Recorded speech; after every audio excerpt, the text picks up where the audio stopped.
الحمد لله نحمده ونستعينه ونستغفره ونعوذ بالله من شرور أنفسنا ومن سيئات أعمالنا من يهده الله فلا مضل له ومن يضلل فلا هادي له وأشهد أن لا إله إلا الله وحده لا شريك له وأشهد أن محمدا عبده ورسوله يا أيها الذين آمنوا اتقوا الله حق تقاته ولا تموتن إلا وأنتم مسلمون يا أيها الناس اتقوا ربكم الذي خلقكم من نفس واحدة وخلق منها زوجها وبث منهما رجالا كثيرا ونساء واتقوا الله الذي تساءلون به والأرحام إن الله كان عليكم رقيبا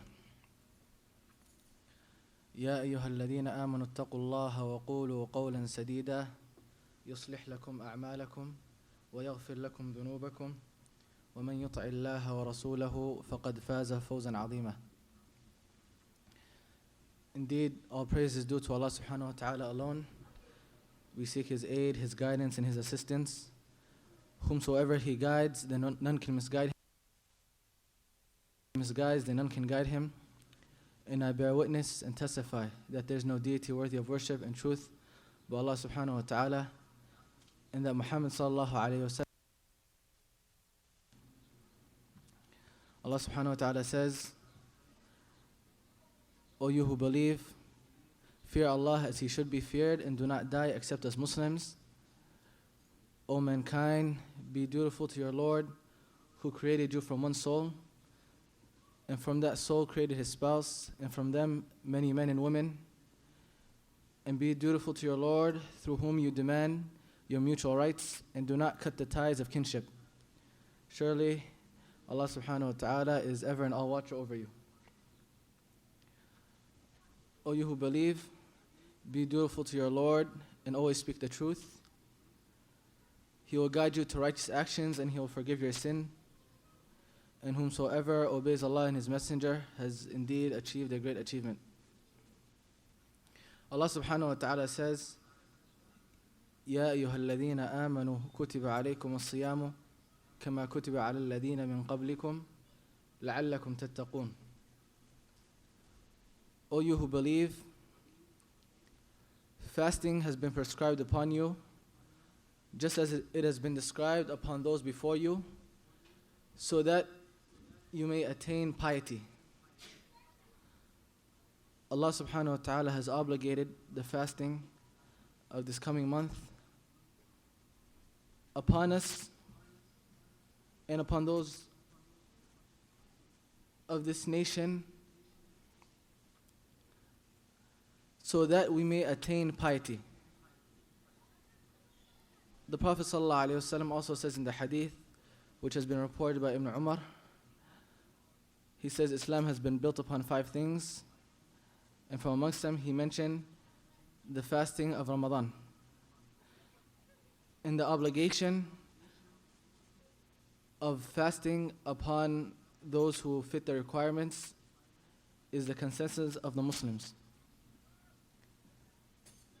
And what the consensus of the Muslim means, that whoever rejects the consensus of the Muslims is not a Muslim.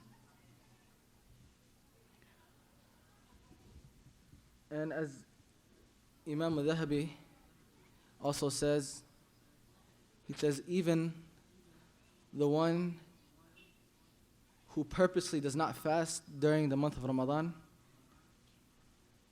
this person is worse than the one who drinks alcohol and the one who fornicates. He said, rather, there's a doubt in the Islam of this person. And this is not somebody who even rejected it. This is somebody who just doesn't fast.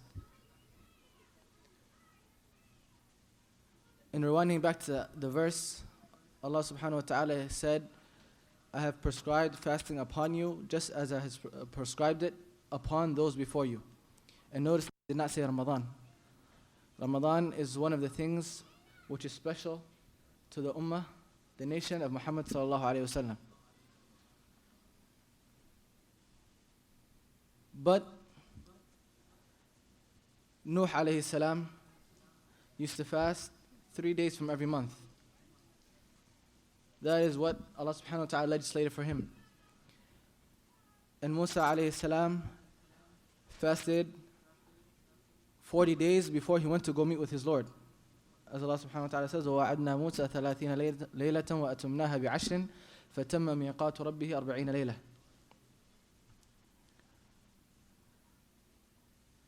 And Isa alayhi salam, same thing. He also fasted 40 days. And Dawood alayhi salam, who the Prophet sallallahu alayhi wasallam mentions had the best type of fasting, used to fast every other day. However, Ramadan, the fasting of this month, is obligatory, was obligated upon the ummah, the nation of Muhammad sallallahu alayhi wasallam.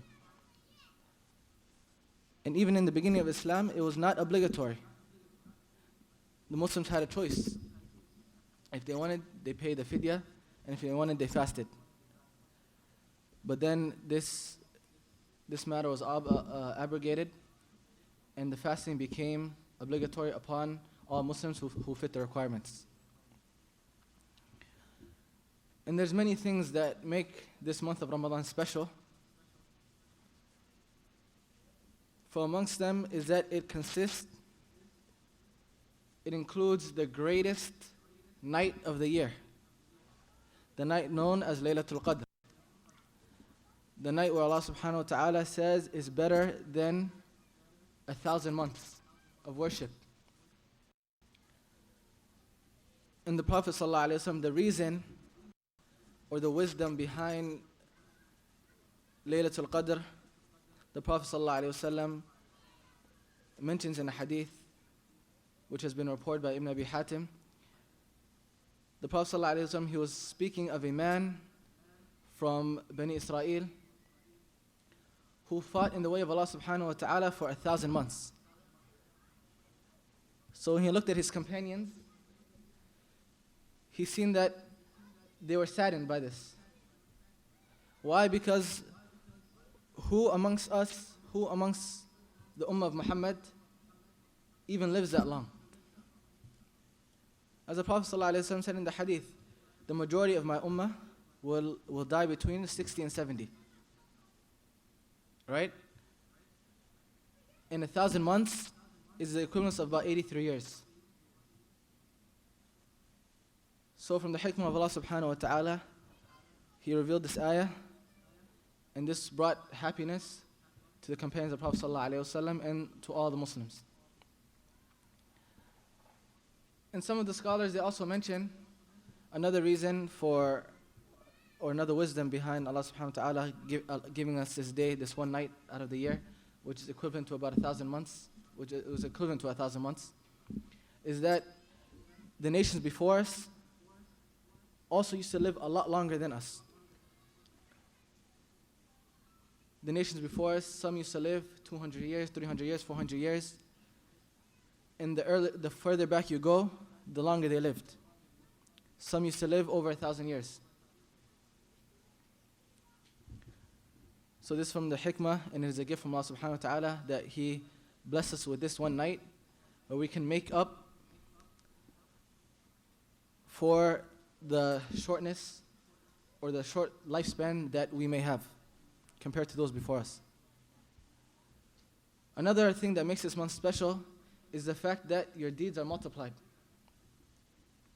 The Prophet ﷺ, he mentioned in another hadith, which has been reported by Ibn Khuzaymah and Ibn Hibban and Al-Bayhaqi and others, he says, whoever performs a voluntary action during the month of Ramadan, it is as if he performed an obligatory action in any time outside of Ramadan.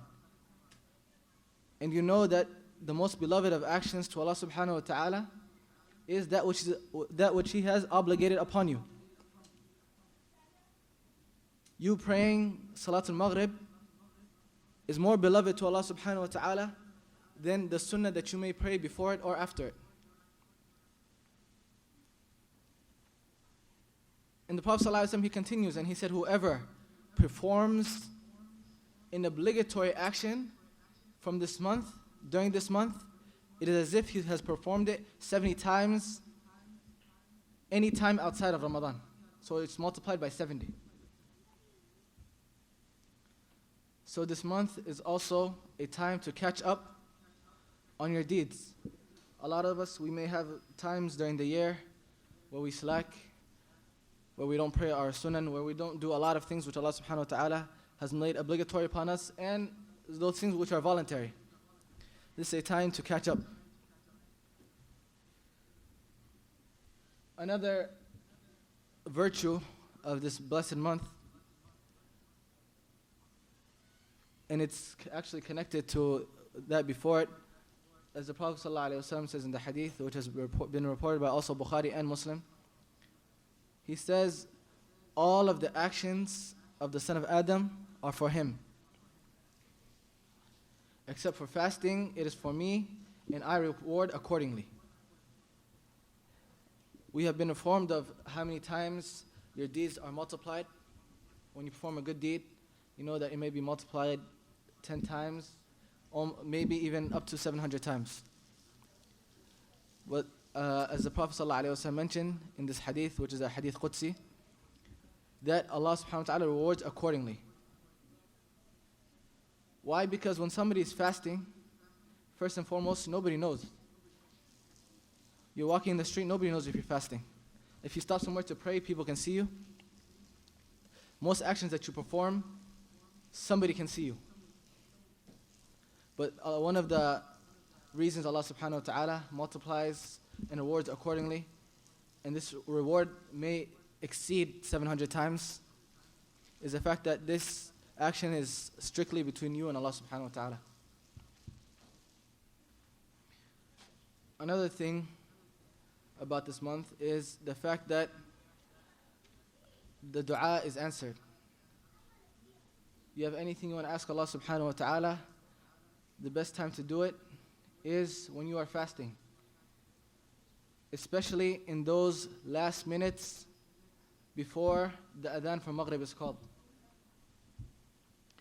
The Prophet also mentioned a hadith, 3 people whose supplication will not be rejected, and from amongst them is the man who is fasting, the one who is fasting before he breaks his fast. So you have anything you want to ask Allah subhanahu wa ta'ala, you have to be wise. When you ask Allah subhanahu wa ta'ala for something, when you want something, there's times where Allah subhanahu wa ta'ala, where you are more likely to get an answer from Allah subhanahu wa ta'ala than others. Between the adhan and the iqamah, and the sujood, in the last third of the night, before you break your fast. So even when you want to ask Allah subhanahu wa ta'ala, be wise about it. Ask Him during the times that He has told you, you have a better chance of getting an answer from Allah subhanahu wa ta'ala. He says in this hadith, 3 people whose dua will not be rejected.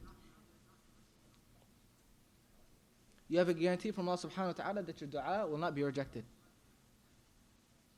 So specify this time when you're fasting in these upcoming 29 or 30 days to make dua for Allah subhanahu wa ta'ala for anything good that you want from this dunya and the hereafter. Another virtue of this month is that Allah subhanahu wa ta'ala has promised those who fast happiness. The Prophet says the one who is fasting will be happy twice. Once, obviously, when he breaks his fast. The second, and that which is more important, is that you'll be happy when you meet your Lord. And being happy to meet your Lord is a glad tiding.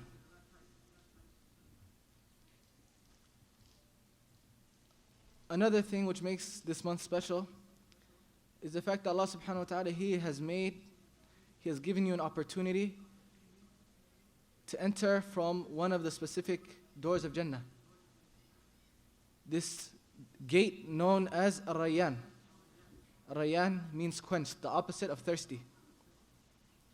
And this door is specific for those who fast. Once those who are known for fasting, and those who fast the Mondays and Thursdays in the month of Ramadan, and the white days, and the day Ashura, and the day before it, and all those other days in Yawm al-Arafah, and all those other days which some of them wajib and some of them sunnah, Allah subhanahu wa ta'ala has specified a gate from Jannah for them. And we know whoever enters will drink, and after he drinks, he will never be thirsty again.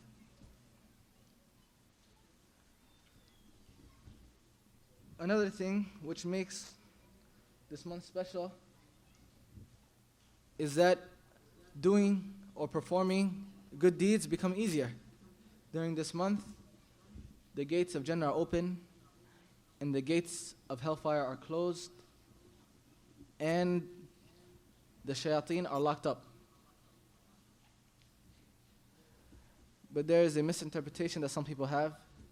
They say, okay, if the shayateen are locked up, anybody who performs or does a bad deed during this month is a shaitan in himself. And that is incorrect, because those shayateen who are locked up or chained up are the major shayateen. And as you know, everyone has one that follows him in a specific, to just whisper in your ear and pushing you towards evil. And during this month, one of the angels calls out, O seeker of good, come forth. O seeker of evil, stay back.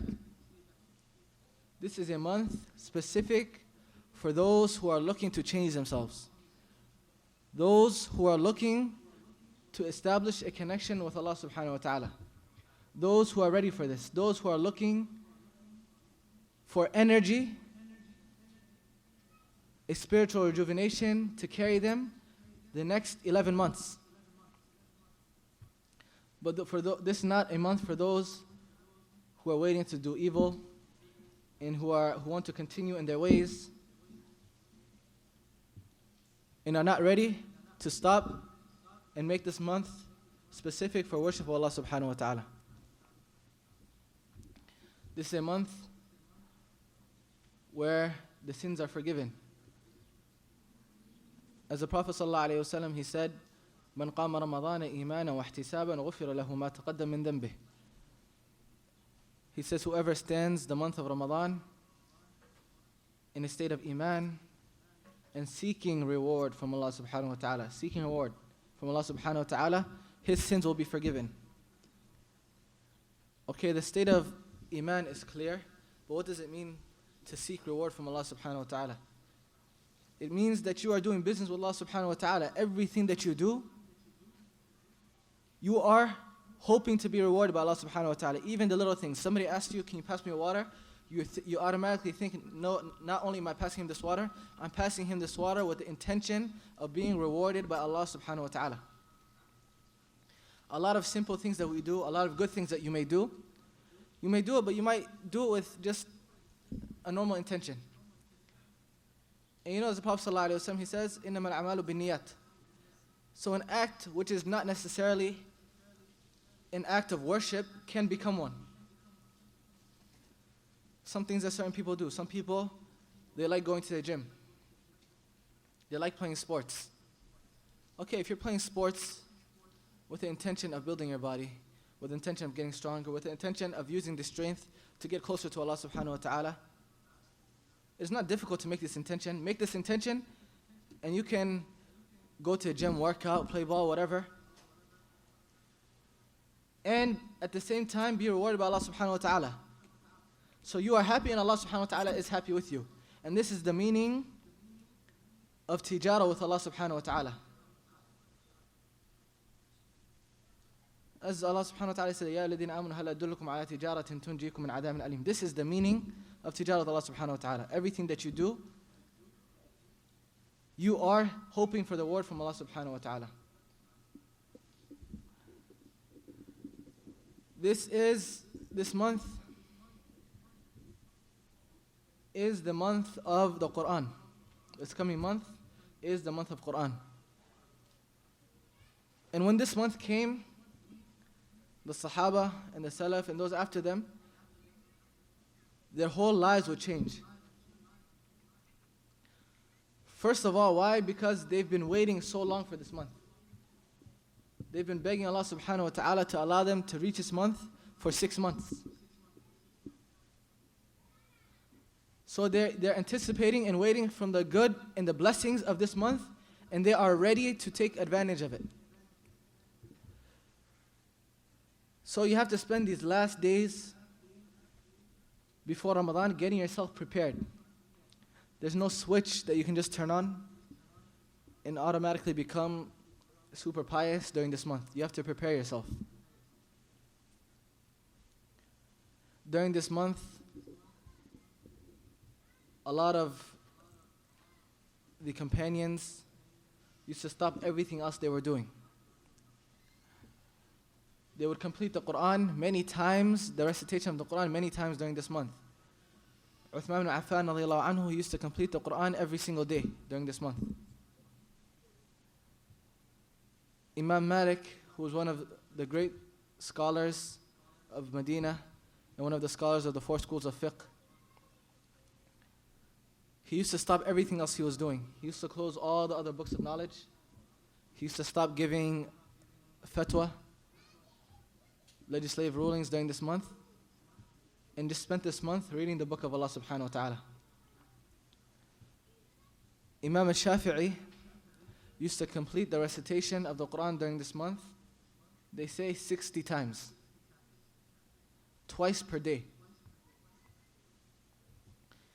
Imam Ahmad rahimahullah ta'ala used to complete the recitation of the Quran twice per week during this month. He had a recitation that he would read in the morning and a recitation he would read at night. And they used to differentiate before between their types of recitation. They had a recitation which they read just for review, and a recitation which they read for pondering the Quran. So maybe during the day it was just reading what they read, 1 juz, 2 juz, 3 juz, 5 juz, whatever they read, just as a review. And that which they read at night was actual pondering of the Quran. And one may ask that, okay, I thought you weren't supposed to finish or complete the recitation of the Quran in less than 3 days. As the scholars say, and from amongst them is Ibn Rajab, that this is specific, this hadith was for in a general sense. You shouldn't be doing this all the time. But he said during the special times of the year, there's no problem doing this. Rather, this is something that you should do.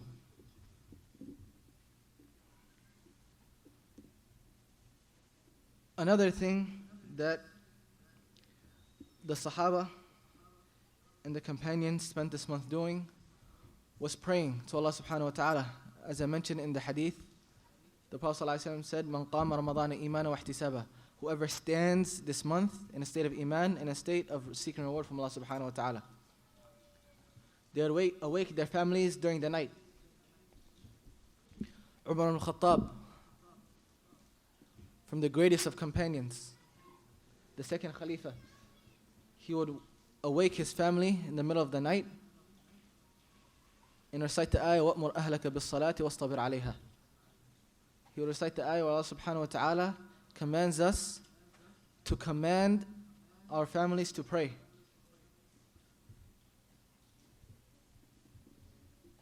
And his son would recite the ayah, his son is Abdullah ibn Umar, would recite the ayah, أَمَّنْ هُوَ قَانِتٌ أَنَاءَ اللَّيْلِ سَاجِدًا وَقَائِمًا, until the end of the ayah.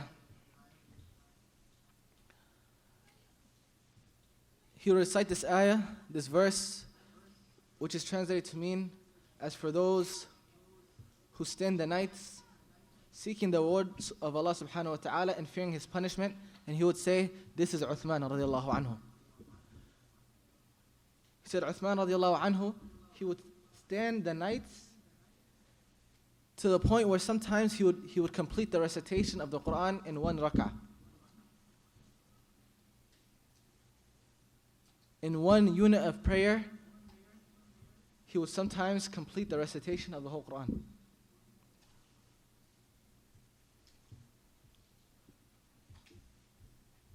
And during this time, the time of the companions, the majority of them were like that. Not that necessarily that they finished the Quran, completed the Quran in one rak'ah, but some of them they would complete it in one night.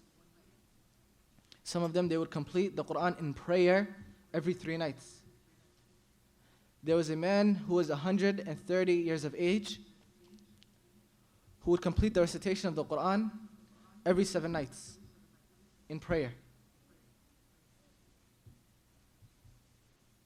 The weakest of them would complete the recitation of Surah Al-Baqarah in one rak'ah. And some people think that's strange and how can you do that? And you'd be surprised to know that people even do it today. In this time that you live in, there's people who still do that. And I can attest to that. I've witnessed people who still do that. Who may, in one rak'ah, read 2 or 3 juz.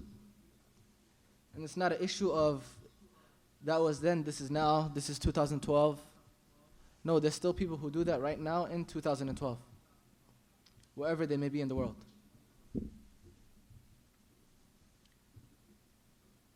They would spend the nights as reported from Abdullah Mas'ud, one of his students.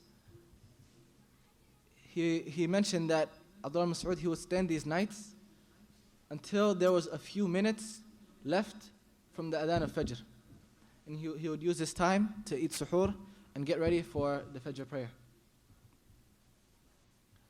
This month was a time where they gave.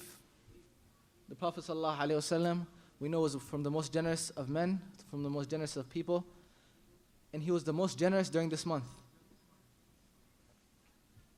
And the hadith which most people hear about, where Umar ibn Khattab radiallahu anhu, he tried to compete with Abu Bakr in giving sadaqah. This actually happened during the month of Ramadan while they were fasting. Another thing they would do during this month, and another thing that they worked hard on, was feeding the poor. Ibn Umar radiallahu anhu, he said, for me to feed 10 people, meaning for me to feed them, give them their iftar, is better than me liberating 10 slaves. And if you read the hadith in the Quran, you know that the liberation of a slave, there's a big and major reward for that. Obviously that doesn't exist now, but the hadith are still there which mention the great reward for this. They would never ever eat iftar on their own. Rather, if it got to a point where they were forced to eat on their own and they couldn't find anybody else, they would go outside of their homes, stand outside, and look for anybody walking in the street and say, come in my house, come in my house. Let's eat iftar, let's eat iftar, let's break our fast, Because they were aware of the hadith. And the hadith entered their heart, where the Prophet ﷺ says, whoever gives or feeds a Muslim their iftar, he will share with him the same reward. Not meaning that I take your reward if I give you iftar, no. But that reward that you got for fasting, Allah subhanahu wa ta'ala will add that to my reward. And they knew they were doing transaction with Allah subhanahu wa ta'ala, this tijar ma Allah azza wa jal.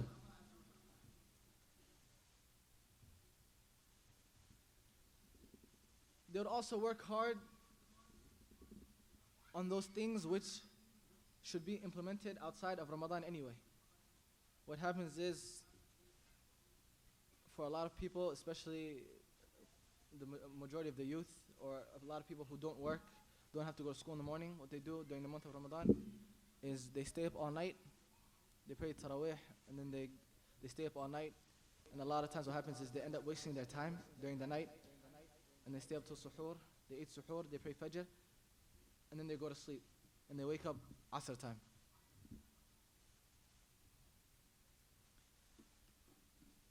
What they would do, the Sahaba, is they would be awake the whole night.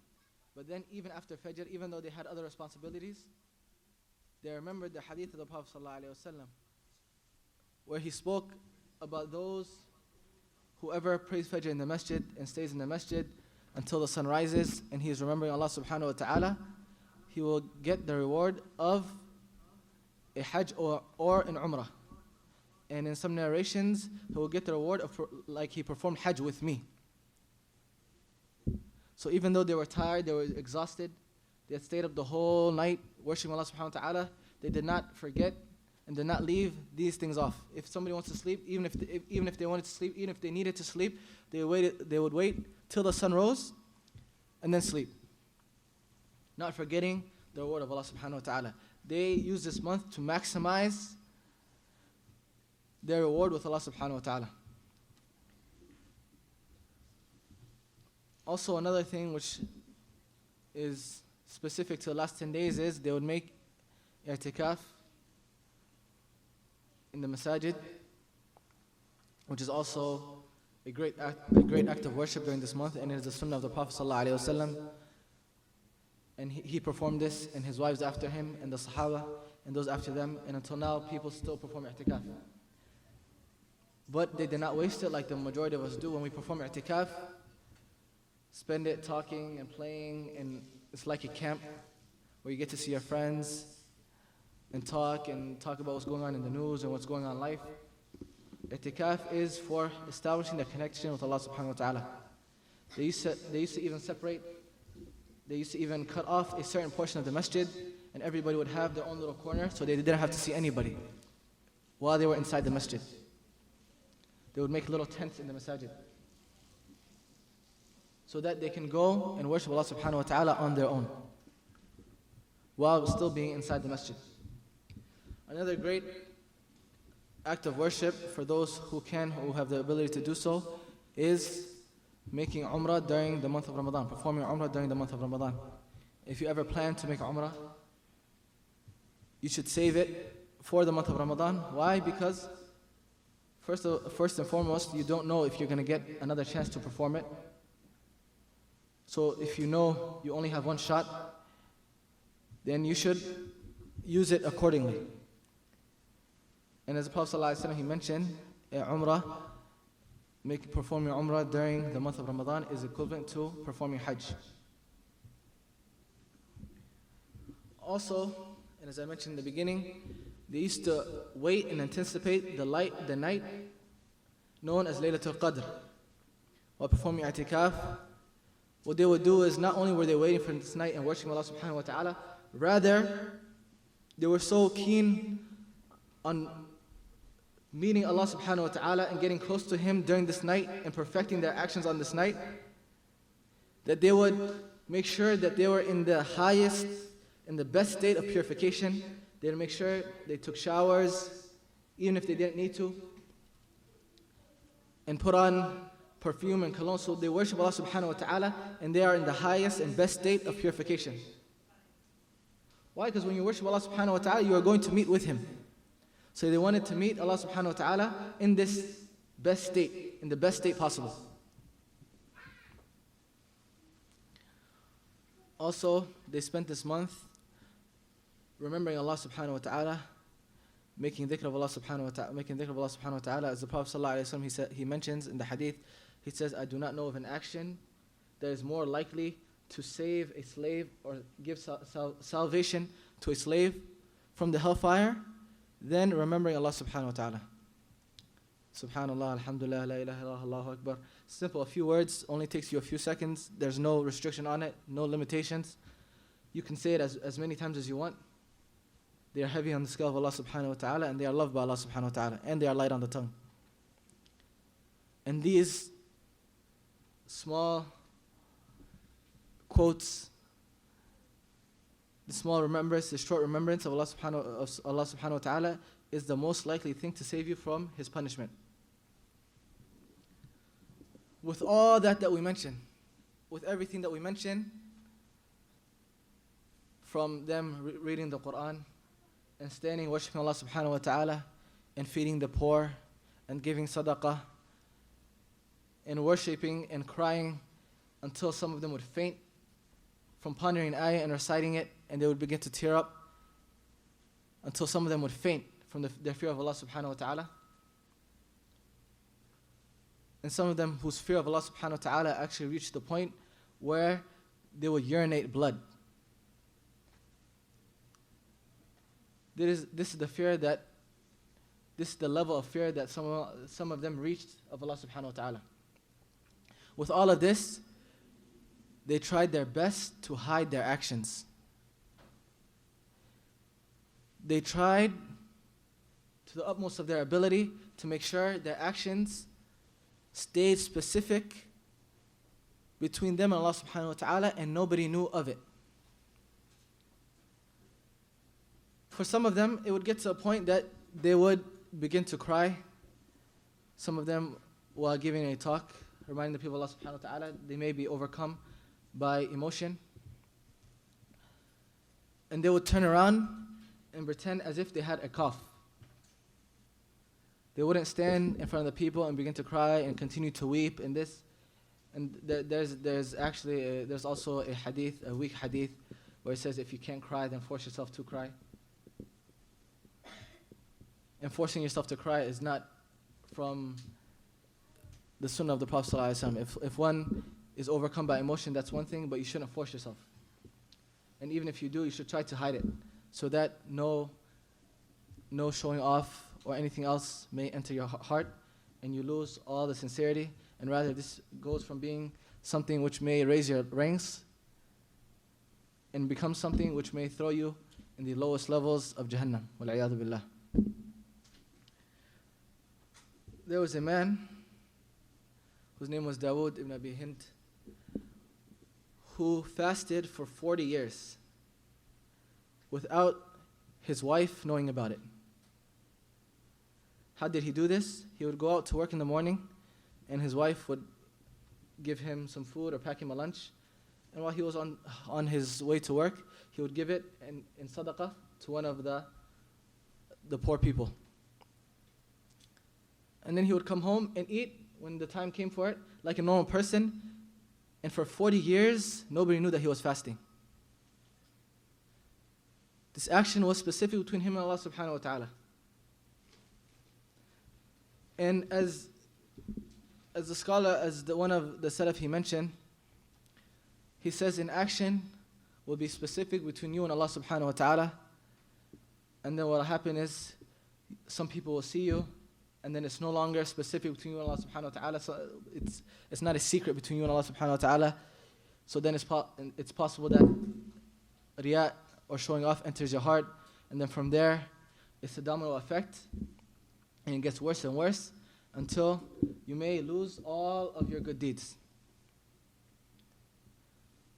And we have to be very careful, because a lot of us, what happens to us is that we fall into this act unintentionally. What happens is, and you'll see, and especially Somalis, we do this a lot unintentionally. For example, somebody invites you for food, or somebody says, okay, let's go here. And you say, Mama wa somanai. I'm fasting. You can just say, no, I'm not hungry. I have something else I need to do. Keep your actions a secret between Allah subhanahu wa ta'ala. Somebody calls you and says, oh, can we go do this? No, I'm in i'tikaf, I'll be in the masjid for the next 10 days, call me after Eid. Make another excuse. Somebody doesn't need to know that you're fasting, or that you're giving sadaqah, or that you're making i'tikaf. If this action is between you and Allah subhanahu wa ta'ala, then keep it a secret between you and Allah subhanahu wa ta'ala. Why? So you cut the door, you shut this door on the shaitan. Because none of us is safe. Nobody is safe. And we ask Allah subhanahu wa ta'ala to make us from those who perform these actions solely to gain His pleasure. And we ask Allah subhanahu wa ta'ala to make us from those whose actions are accepted during this month. We ask Allah subhanahu wa ta'ala to allow us to reach this month of Ramadan in a full state of health and iman, and allow us to benefit from this month as we should, and to make us from those who enter from the door of those who fast, Bab Rayyan, and to make us from those whose sins are forgiven during this month, and those who fall under the hadith of Man qama Ramadan iman wa ihtisaban ghufira lahu ma taqaddam min dhanbih, and also those who stand on the night of decree, Laylatul Qadr, and benefit from it. And we ask Allah subhanahu wa ta'ala to save us from the nar. Wallahu a'lam. Wa sallallahu